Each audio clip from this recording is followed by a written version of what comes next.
Think you know what your Conyers behaviour means? Here are some things you may be misunderstanding. Hello everyone, welcome back to the Parrot Teacher. I am Dave and today we're looking at some common quirks or conure behaviours that you may be misunderstanding. Conures are complex parrots, they have so many different quirks, so many individual quirks as well, and loads of different behaviours that are easy to misunderstand. I have loads of videos on conures, so please do explore the channel because I have loads of videos on their behaviour and all sorts. But today we're just focusing on some common misunderstandings of what your conure may be telling you through their behaviour. Now, growling, as I have come to learn and come to increasingly learn, is a big part of conure vocalisation. Conures will growl for so many different reasons, and for some people they call it rumbling or grumbling or whatever. I just call it growling because that's the closest analogy for myself. But when your conure is growling, there is a myriad of different contexts and reasons, and again, context is king with all parrot behaviour. They will growl in different tones, they will growl for different lengths of time, they will growl when they're resting, they will growl when they're nervous.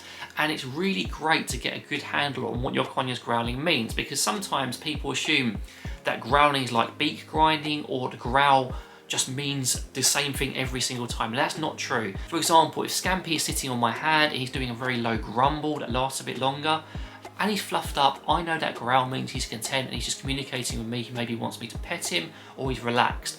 If it's like a kind of a higher pitched growl, like I can't demonstrate it, it'll be very embarrassing. A higher pitched repeating growl, he may be nervous about something and watching see if something in the environment is a threat to him.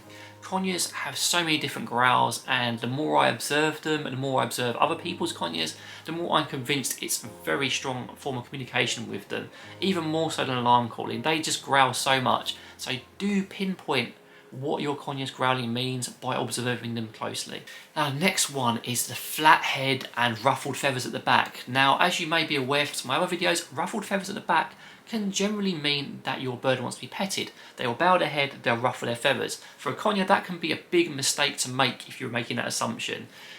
If your conure has very flat feathers on their head and then they're like lion's mane, we call it, fluffs out, that means the exact opposite. They're not relaxed, they don't want to be petted, they're probably overstimulated or very heightened.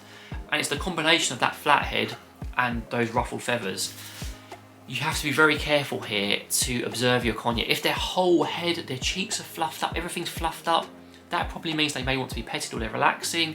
If you've got that flat head, then you may want to beware petting them because it means something very different. Sometimes people will message and say, oh, my conyer's playing with this toy, my conyer's really enjoying himself, and we'll see a video and it's actually something completely different. Conures, well, a lot of parrots do things to redirect their aggression. Sometimes a bird may be really stressed or very wound up or overstimulated sometimes, and they will take out that frustration on a toy or an object. They'll rattle it really suddenly, they will shake it around violently, and that generally doesn't mean they're playing with that toy. Sometimes they will, but most of the time that will just mean they're redirecting frustration or aggression onto that toy. You'll often see it when a conure can't get to the source of its fear or the thing it really wants to have a go at, so it will redirect it onto these toys, and this isn't really a productive way of playing, especially if you end up reinforcing for them afterwards. It's more important to try and get them to play in a structured way and in a relaxed way so you know they're enjoying it rather than just throttling that toy. This one I see on social media constantly, and that's conures hiding in t-shirts, conures hiding in crevices, and conures generally playing in holes. Now, here's a big but. I have softened my approach to this a little bit. If your conure is not hormonal, which we'll talk about in a moment, and your conure is just doing a little bit, it's not the worst thing, especially if there's no repetitive motion. It's okay, it's kind of natural almost for them.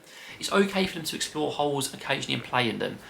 But here's the big but here. If they're doing it constantly and you are seeing them bite, you are seeing them get funny and hormonal and looking for nesting spaces, that is the time to stop letting them do that. It's not cute, they're not cuddling in that context. You are misunderstanding what that behaviour means. It basically means that they are getting ready for the nest and to mate.